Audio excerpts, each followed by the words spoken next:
You've probably done this 1,000 times before. You hold something in your hand, slowly open your fingers, and let gravity take over. And there it falls, straight to the floor. It happens so quickly, so predictably, that we barely even think about it. But that ordinary little moment is actually one of the simplest glimpses we get into a force that governs the entire structure of the universe. Gravity. And it's not just about apples falling from trees like you learned in school. When you really look at it, gravity is stranger, deeper, and more beautiful than almost anything else in physics. It's not only the reason your feet stay on the ground and why things fall off shelves, it's also why stars burn, planets form, moons orbit, and galaxies spin through the void. It's the quiet, invisible architect that holds everything together. It all started a few centuries ago when a man named Isaac Newton supposedly watched an apple fall from a tree. Maybe that story's a little romanticised, but the thought that followed it certainly wasn't.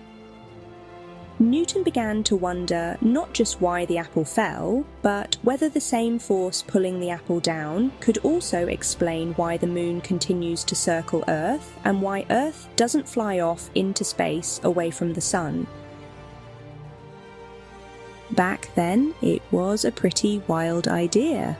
The thought that the force that makes an apple fall is also keeping the planets in orbit. Newton discovered that all objects with mass attract each other, and that the strength of that pull depends on how massive and how far apart the objects are. Whether it's a tiny grain of sand or a star 100 times the size of our sun, everything is pulling on everything else all the time.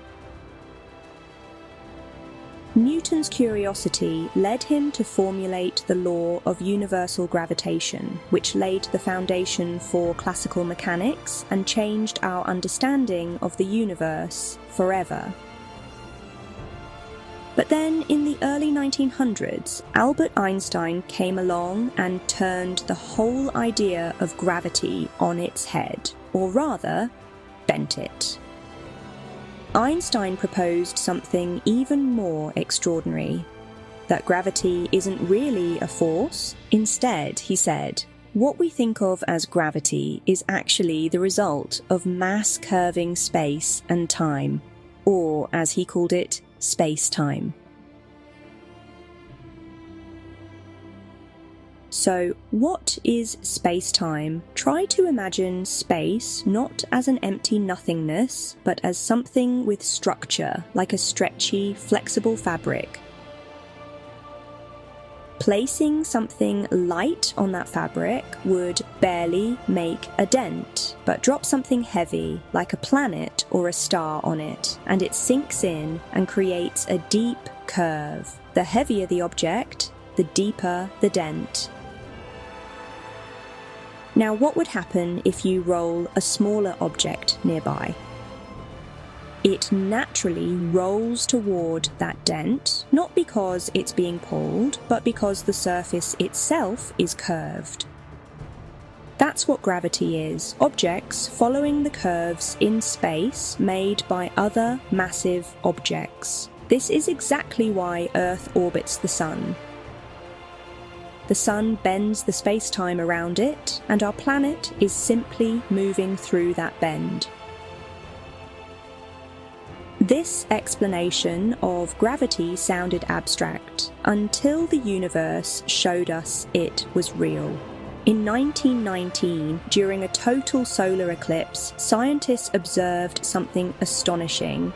When starlight passing close to the Sun appeared to shift, it bent just slightly as it moved through the warped space-time near the Sun. So, Einstein's prediction was proven correct, and for the first time, we saw the universe behave in a way that couldn't be explained by Newton's gravity alone. That moment wasn't just a victory for science, but a glimpse into the deeper structure of reality itself. Space and time weren't fixed backgrounds anymore. They could bend, curve, and respond to the presence of mass. Now, back here on Earth, every time you jump and come right back down, what you're really doing is following a path through curved space-time. The Earth's mass is shaping the space around you, and your body, whether you're aware of it or not, is simply following the contours of that shape. Even the feeling of weight, the heaviness you feel in your legs, your back, the strain of standing, is your body resisting the curve. You're being held against the surface of the Earth by a geometry you can't see but absolutely live inside of. It's the same reason the moon stays in orbit, ocean tides rise and fall, and why satellites don't fly off. None of them are being held in place by literal strings. They're moving freely through a curved stage, set by gravity. Stars are born when clouds of gas and dust drifting through space begin to collapse under their own gravity. And as the material packs together more tightly, it heats up, until eventually it becomes so hot and dense that nuclear fusion begins and a star is born. That fusion creates light, heat, and the elements that make up everything we know, including us. But just as stars are born, they also live out lifetimes. And when those lifetimes end, sometimes in spectacular explosions, called supernovae, gravity helps scatter those elements across space.